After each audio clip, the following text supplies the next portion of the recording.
Those who don't know their past are doomed to repeat it. Know your history, folks. Know the history of comedy, okay? Learn from the mistakes and the success all the comedians before you have made. This is Funny Like Clown Podcast. I am your host, Dennis Wirth, episode 62, May 20th, 2020. As always, Funny Like Clown Podcast is brought to you by G Vegas Buffalo Sauce. For the spicy, sweet, savory taste of game time, there is only one G Vegas available at www.gvegas.webs.com. Go there, order it up, get it delivered to your house. We discuss comedians, man, and some had great success, some made some big mistakes, but that's how you learn. You learn from the people who went before you. As any great master does, they pass down to their apprentice, and a lot of these comedians have things to learn from them. And here's a guy you can learn from, Sinbad. David Atkins was his actual name, took the name Sinbad. Known for his 1990s HBO specials. He was on several TV series and some hit movies: Necessary Roughness, House Guest, First Kid, Jingle All the Way, Good Burglar. He was in quite a few. Had a great little run in comedy there, man. He's still around, still doing his thing, and just to taste success is difficult to do in this business, and he was able to maintain it. Nobody stays on top forever, everybody has their run, and he certainly had his run, and we all remember him from our childhood. He was a Michigan guy, okay, so he could have built cars, but instead he chose comedy.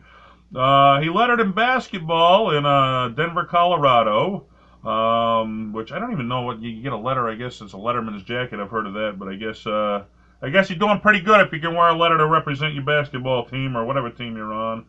He served in the Air Force for a while. In 1981, he won an Air Force talent contest doing stand-up comedy. And I guess he was almost dismissed from the Air Force for bad behavior, including going AWOL several times. And I guess he said he tried out for the Air Force basketball team and they wouldn't accept him, and that was very demoralizing to him. So he kind of acted up in protest or whatever you want to call it, and I guess he just wanted to get thrown out at that point. It's kind of like, if you're a quarterback and you go to a school and you're like the second quarterback, eventually you transfer to another school, let you be the first quarterback, So if the Air Force didn't want him, he probably didn't want to be there. He'd go somewhere else where he could play basketball, because that's most likely what he went there to do, was play basketball, and he couldn't make the team. But, hey, he did win the talent contest, and, that showed him he had some talent right there. If you got some talent, you run with it, right? Let's see, he named himself the stage name Sinbad, and that was after the cartoon, I believe, was at the time, Sinbad the Sailor, which I remember old clips of that from when I was a kid, so that's going way, way back there. We're dating ourselves being Sinbad here, but, let's see, so after winning the talent contest, I guess, he used to go into the city and stuff, and he'd try some open mics while he was doing, while he was still in the Air Force there. That led, he tried out for Star Search, and he actually did pretty good on Star Search. He made it all the way to the finals. Along the way, he beat out acts like Dennis Miller, which, Sinbad, Dennis Miller, those are, two of the big comedians of the time. And, they both work clean, too, so, you gotta put that. If you're on Star Search, for those who don't know, that was the America's Got Talent of the 80s, if you got on there, that was where the new people spread their talent. You got the vote to win, so it wasn't as big a show back then. It was a good sized show. People did tune in, but it was nothing like America's Got Talent now. But you certainly got recognized. A lot of stars, they got their start. Drew Carey, Arsenio Hall, man, Star Search. That was the time. That was where you went to get on TV, and that's the goal, to get on TV, because your audience just is astronomical compared to live shows. Live shows, you got to travel. You really got to beat the horn there if you want to do it traveling. And in TV, you can be an instant success overnight. Let's see, after the Star Search run, he got cast on the very short-lived Red Fox show, and everybody remembers, Red Fox from Sanford and Son, which was the legendary all-time hit. Well, later on after that, when he got older, he got his own TV series. It didn't last long. It was only a few episodes. I think I watched one of them when I was a kid, and it just didn't catch on. But hey, he was still in it. He was still working with a legend. 1987, I guess this was where it really took off, and I always say this, in any business you got to walk before you can run, so yeah, he was on a short-lived series, The Red Fox Show, but that got his feet wet, and once your feet are wet, then you're ready to swim. He landed the role in A Different World, which is probably where we all remember him best from as kids. That was the spin-off of The Cosby Show, where Denise Huxtable went off to college, and he was one of the college gym guy there and dorm room guy. And ironically, Lisa Kudrow, or what was her name? I don't know, whatever her name was there. Bonet, Lisa Bonet, she went off. She only lasted one season on the show, and it was her frickin' show. Sinbad ended up going like 6, 7 seasons or whatever it was. It was so he outlasted the star of the show, which shows you how good he was on that there. After his run on there, he had the 1990s Fox TV show, The Sinbad Show, which, I mean, if you get a show named after you, that shows you're at the top of your game right there. It didn't last that long, but he still got it to credit to his name. Everybody remembers him for it, so even if you're a one-hit wonder, everybody says, yeah, I don't want to be a one-hit wonder. It is so difficult to become a one-hit wonder. Remember a musician said, yeah, I'm a one-hit wonder. That one hit means I never got to work a regular job the rest of my life, so, all right? So, yeah, you might have to tell the same jokes over and over and over again, but at least you're not working at McDonald's, you know what I'm saying? So I wouldn't mind being a one-hit wonder. Why not? And let's see. Sinbad received joint custody of his kids, and they were 4 and 7 years old. And for a dad who's been through the grossly unfair court system, for him to receive joint custody of his 2 kids that were 4 and 7, that's just amazing. And, looking back, I chose, instead of getting into a big bloody battle with my ex, I tried to take the high road, and she wanted a little more. I probably could have got joint custody, but I settled for a little less, thinking I would keep the peace. Well, I never did keep the peace, okay? She ended up sticking it to me anyway, no matter how hard I tried to keep the peace. But, I mean, but that prepared him. That made him a specialist, him going through that in life. He said that prepared him for a role of The Bachelor, becoming a foster parent. Okay, so he got a TV show where he was a foster parent to 2 kids that he fell in love with, and the reason he was chose for that role is because he became a specialist in his real life by receiving joint custody of his own kids and living that 4 and 7 years old. So anytime you've been through something several times, you become a specialist, and they look for you to that role because you've already done it. You've already made the mistakes that other guys looking to make, and they don't want mistakes when you're at the top of your game. They're paying you. They want perfection, and that's what you get if you've been through it, because you're experienced, all right? You're an experienced actor at that point. I got to bring up the point, he never worked dirty. It was always, he played the straight guy, and, we've said it many times on the podcast, you work a whole lot more in comedy if you work straight, where, other people, if you grew up listening to dirty comedy and that's what you love to do, which in my case, I love the shock comedy, the Sam Kinnisons, the Andrew Dice Clays, where, yeah, I'd work a lot more if I was doing straight comedy and being clean, but I wouldn't enjoy what I was doing. So I'd rather work less and enjoy what I do. But if you want to make money in this business, you want to get paid, one heck of a lot easier road if you're playing the straight guy. And, it opens up the corporate gigs, which we'll get into later. This guy's making big money doing corporate gigs. Yeah, he's not on TV anymore, but he ain't hurting either, trust me, because he's still getting paid because he can perform anywhere, where if you work dirty, you can't. So it's a choice you have to make. It's a personal choice, Do you want to get paid to work clean and live in 5-star hotels eating well, or do you want to sleep on park benches and not know where your next meal is coming from doing what you love to do? And that's a tough choice in comedy right there to make, okay? A lot of people sell out. They call you a sellout if you do it, Some people, it's who they are. I mean, if you're a straight guy in your real life and you grew up loving clean comedy, then that's what you're going to do, and you're going to go a lot further. So I guess it all depends on what you found funny in life and what you want to do. Most of the people from the 80s, that was the time dirty comedy was at its peak right there. Remember, they call it, what, obscenities per minute. It was proven you'd have more album sales, kids would run to buy your albums if you had more obscenities per minute, they called it back then. So, how did you grow up? And that's what you're going to portray, the real life stuff.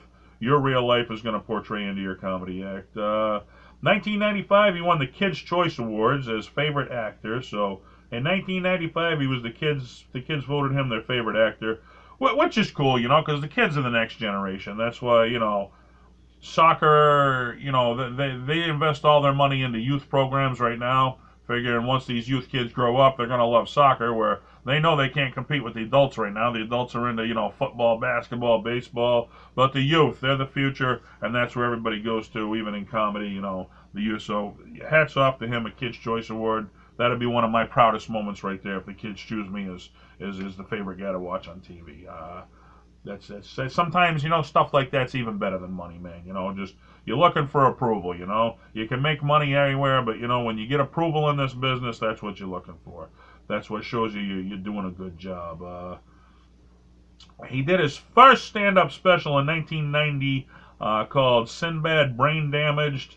That led to 1993 Afros and Bell Bottoms, 1996 Son of a Preacher Man, which I guess, I remember Sam Kinison, he got his start too, which, when I started comedy, I took a class, I had never spoken in front of people in my life, where, Sam Kinison and Sinbad, they grew up in preacher families, and, they were probably used to going to church and getting up in front of a big group of people in church and, talking in front of people, and forget about being funny, just talking in front of people, that's something you got to get over right there, and certainly that'll prepare you, in your youth, if you're ready for it by going to church and speaking to people, you're a heck of a lot more prepared than if you never spoke in front of anybody. 1998, Nothing But the Funk. So here's a guy every couple of years just putting out comedy specials, and I remember Carlin, he put out a special a year. He put out, and they say, Amy Schumer said, once you put out a special, you can never tell live those jokes on that again. You got to write a whole new routine because everybody knows your jokes already. They don't want to come out and hear the same jokes. So here's a guy constantly putting out new material, and hats off to him. Which even on a local level, I mean, I've traveled, I've done some big things in comedy, but I mean, I'm a local comic here out of Massachusetts, and I do get regular people who come out to see me because they love my routine, but after a while, they kind of look at you like, yeah, I laughed at that routine the first 5 times you told me, now it's getting kind of old. I mean, so it's a constant challenge, can you keep up with, yeah, it's cool to work more, but the more you work, the more material you got to come up with, and it's not, so some people sit down and they have like scheduled, once a week I'm going to sit down and write so many jokes. Other people, it's whenever the mood hits you. With me, I can't just sit down and write jokes, all right? But once I do get in a funny mood and I start writing jokes, I'll write like 3, 4 routines in a row. But if I put my head, I want to sit down and write one, I can't just I have to be in the mood. Where other people, they can just think it up. I guess it's all how you are. You're either in the mood or you can just sit down and start writing jokes even if you're not in the mood. I don't know, whatever works for you. He created his own company, David and Goliath Productions, and I'll take that one back to Joan Jett, man. Nobody had signed Joan Jett, and finally she said, screw you, I'll open up my own record company, and she was selling albums out of her car, they said, and man, she went on to, hey, everybody knows Joan Jett now. She got a powerful company, man, so I always say that in the business. Don't be controlled by the industry, okay? Because the industry's set up to kick you down. I think Simon Cowell said it. If you can't handle rejection, if you can't handle being treated like dirt, then get the hell out of this business, because it's the dirtiest business. Because the funniest comic isn't always going to get the gig, okay? The funniest comic isn't always going to, score the gig. The friend of the person who's putting on the show, that's who's going to score it, whether they're funny or not, okay? So everybody think there's 3 sides of comedy, which I've always said. There's the being funny, the political side, and the business side. And you'd think the being funny side would be first. Well, it's dead last. The political side and business side comes far before the being funny side. And hey, that's the way it is. If you're going to do this business, you need to live with it. But don't let the industry control you. My attitude was always, you won't let me into your comedy club, I'll start my own comedy club and compete against you, You won't let me on your TV show, I'll start my own TV show and compete against you, okay? You don't want me on your podcast, I'll start my own podcast. I mean, don't take any shit from the industry. This is America. You can do your own thing. Don't let them control you. And certainly, we don't live in the time of Star Search where you had to, kiss a lot of ass for somebody to give you a break. I mean, the world's at your fingertips with the internet and the bandwidth. You can make yourself a star. You don't have to be controlled by the industry anymore. They're not liking it because there's a lot of internet stars, and the industry isn't getting their cut of money from them like they can if they make you a star. So it's turning into a whole different .com day and age, and damn it, make the most of it, okay? Let's see, 1989 and 91, he hosted Showtime at the Apollo, and certainly everybody remembers that show growing up. Showtime at the Apollo. That was a catchphrase back then because everybody knew it. He was on Soul Train. He was on Celebrity Jeopardy. He emceed the 2000 Miss Universe pageant, which, off a comedy subject, I heard they were going to take the swimsuit thing out of the Miss Universe pageant because women, wouldn't compete in it because they didn't want to be looked at as sex objects. Well, Well, guess what? You just lost half your audience, okay? Because that's pretty much the only reason a guy would tune in to watch the Miss America pageant is to see in a bikini. So if you want to get political and get rid of that, hats off to you. But you just lost half your television base doing that. So we don't know if we'll stick with that or not. I think what Playboy for a short time said they weren't going to put naked women in the magazines anymore. Well, they went back to putting naked women because they weren't selling any after that. Okay, so. But I think that was more of a ploy, get everybody talking about Playboy magazine again. And I'm not even sure if it's around anymore. The internet's kind of killed. Nobody buys magazines anymore because it's a .com age. You can just Google it. Let's see. He was on Nickelodeon's All That, Showtime's Resurrection Boulevard, voted number 78 on Comedy Central's 100 Greatest Comedians of All Time, which, like I've said this many times, I mean, that's the list that I use to base this show on. I go off the list, but I mean, that's the home base that I go to. And just to be on that list, what an honor.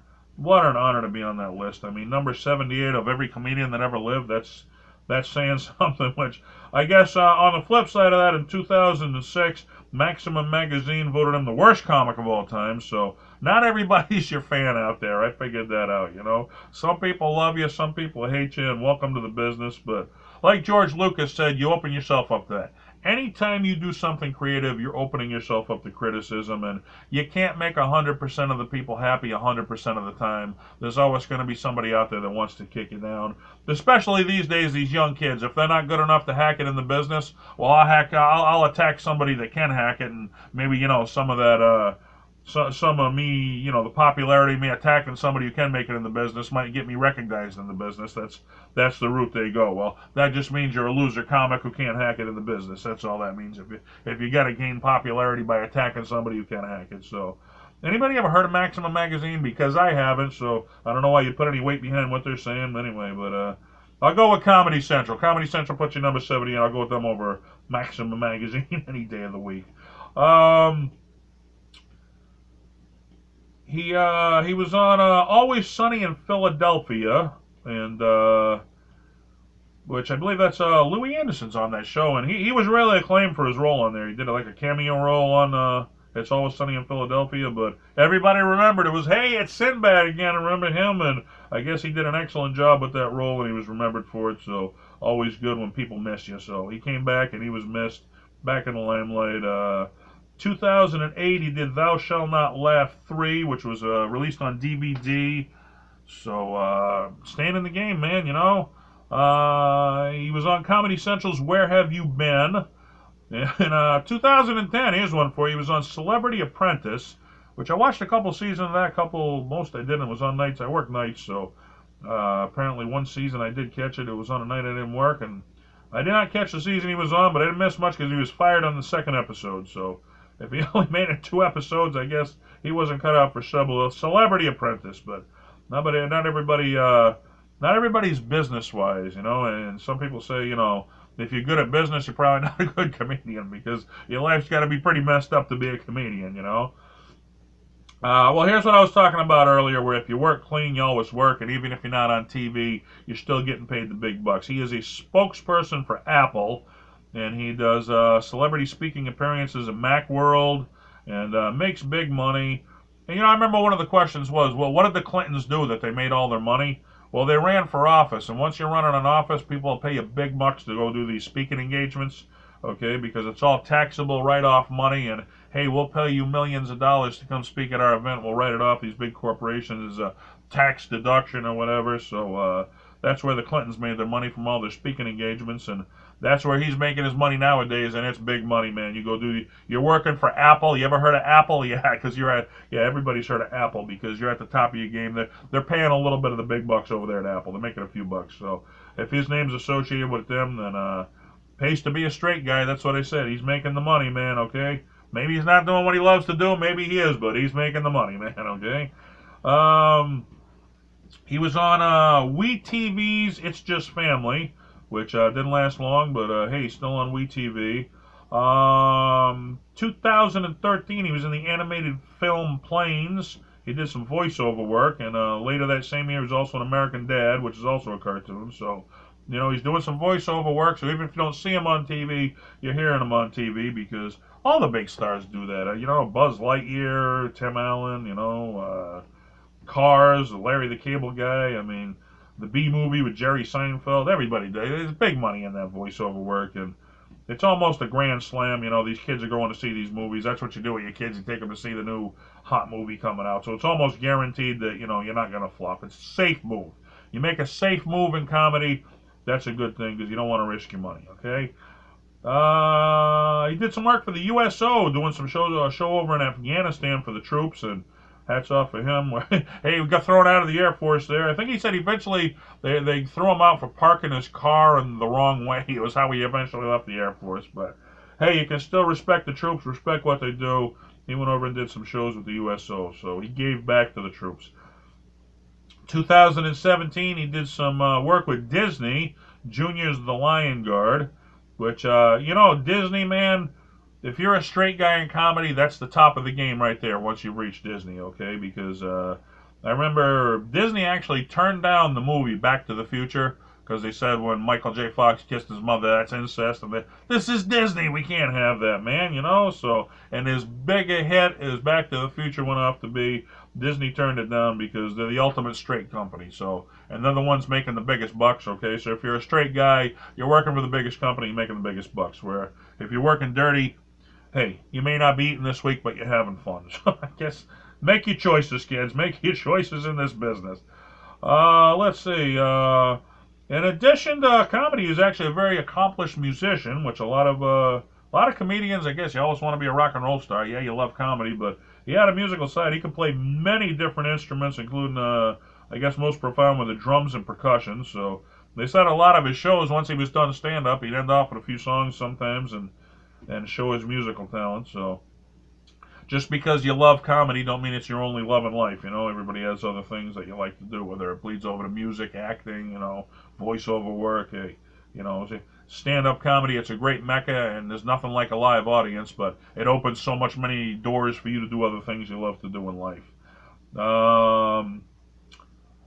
Then I guess, you know, if you want to know how much money this guy's making being with Disney and Apple and all this, no. He was never a George Carlin or a Richard Pryor, okay? But man, he was in the game, okay? And if you're in the game, let me show you how much money you can make. In 2009, he was one of the top 10 tax debtors in California, owing California $2.5 million in back tax money, okay? Now, if you owe $2.5 million in back tax money, how much money did you make to owe that much? I mean, what is it, like, I think it's 25% of your pay, so 2.5 million, what's the guy making? 10 million bucks, you know? I mean, so, Sinbad, he's not hurting. He's doing okay for himself.